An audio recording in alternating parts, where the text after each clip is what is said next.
Danny, just first and most obvious question, how's camp gone for you? Camp has gone really good for me. I'm excited. Oh, am I? Yeah. How? You gotta hold this, man. Camp has gone really good for me.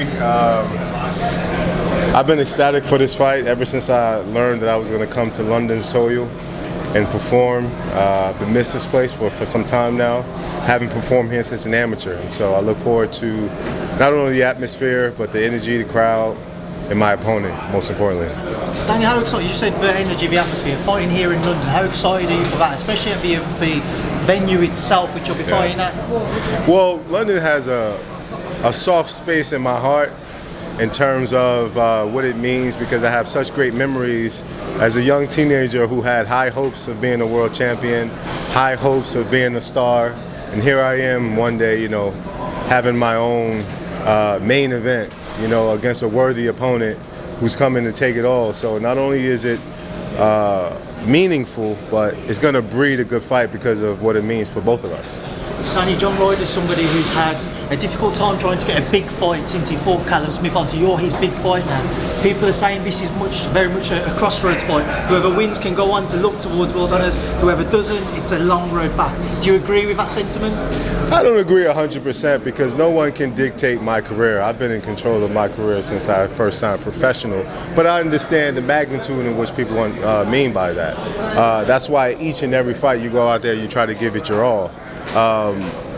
Most importantly for me, though, I think when I got the list of fighters that I wanted to choose from, and John Ryder was one of those options, I jumped on it because I knew that he was going to come forward and he was going to give it his all. He wasn't going to run.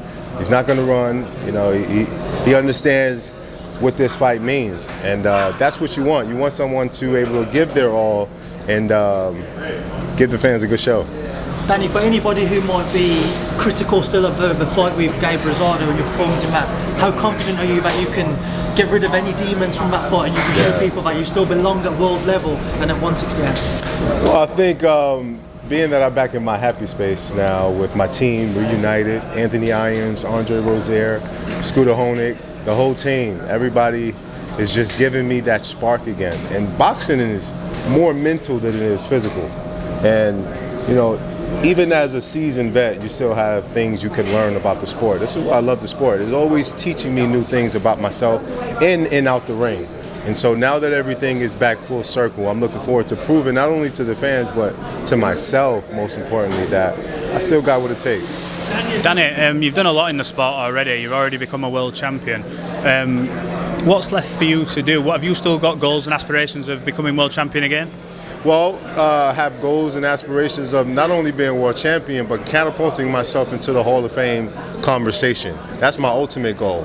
And so fights like this means a lot because it puts me in position to be a two-time division champion, be amongst some of the greats of my generation when it's all said and done. So that's what I'm mostly looking for. How long has John Ryder been on your radar? He hasn't been on my radar. He's not one of those fighters that I could personally say that that's one of the guys I always want to fight. But when I got the list of options, I thought he still would be a worthy opponent and deserves a fight. The first time he came into my understanding was the Callum Smith fight.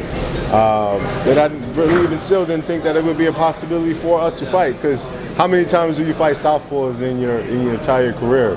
And so I'm looking forward to putting it all on the line, but most importantly, like, you know, giving the fans a good show. Do you see it's the difference between you two on Saturday night? What's the difference?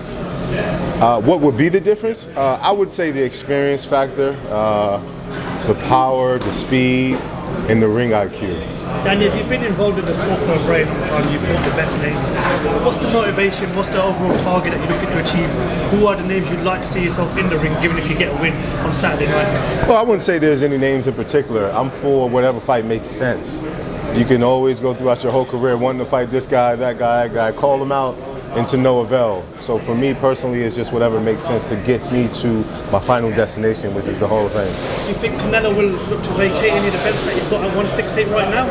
I'm not sure what the plans is for any other fighter other than myself. My main goal is Saturday night, getting the cobwebs out, showing the fans that the Miracle Man is back, and moving forward from that point on. Would you be interested in a rematch with Canelo? Absolutely. I think anybody would be interested in the fight, let alone a rematch. with somebody of that nature. Canelo is one of the best fighters of our generation, and so for me, being at a different weight class, being 100% healthy, come Saturday night, your first seed, but then after that, sky's the limit, I believe. What fight have you learned the most from in your career heading into Saturday night?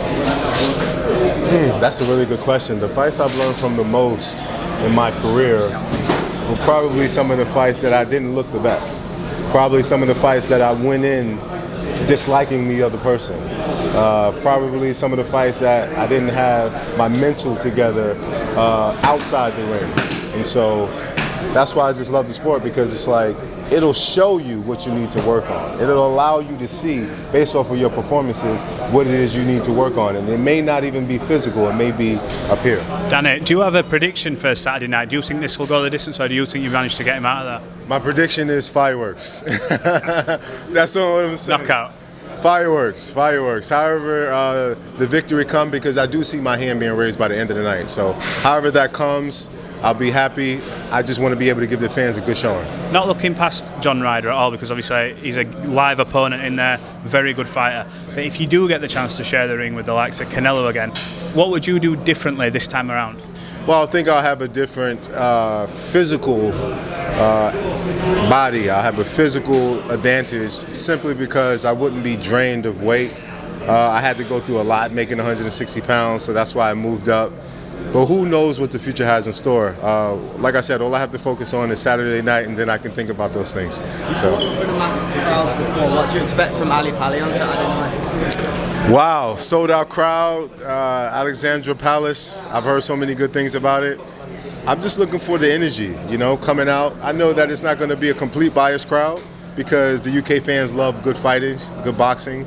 So like I said, I just look forward to soaking that. But even if it is all John Ryder fans there, I fought in a predominantly Mexican crowd that was voting for Chavez Jr., where I had to adapt, and I use their cheers as fuel for me to go on and eventually stop him. So regardless of what, I just want a good atmosphere. One more question. Last question, yeah. Wait, Danny, when you record Canelo, that's pound for pound number one. How much do you take from that fight? How much did you learn sharing the ring with him? Well, you learn most importantly that when you share a ring with a guy of that stature, the little bit of things separates you from the people of those calibers. So you can be top tier, but it'll be maybe a little bit of the condition, or maybe shoot through your jab a little bit more, maybe shoot a space, just little subtle things. It's not a drastic difference, but you do learn from each and every fight, especially guys like that. So. And do you think it helps you when you're the underdog, or when you're the underdog, or maybe not the underdog, but when the crowd's against you? Obviously the crowd is against you against Canelo, the crowd's probably against you here at Ali Pali. Can that give you a feel? Do you think it gives a lot of fire inside you? Absolutely. I've never been shy of being an underdog. I know that I have a worldwide list of fans that support me and show their love to me, so that's all I need. But to go on hostile territory has never been a problem for me. It always just adds fuel to my fire. Cheers, Danny. Appreciate your time. Thanks, guys.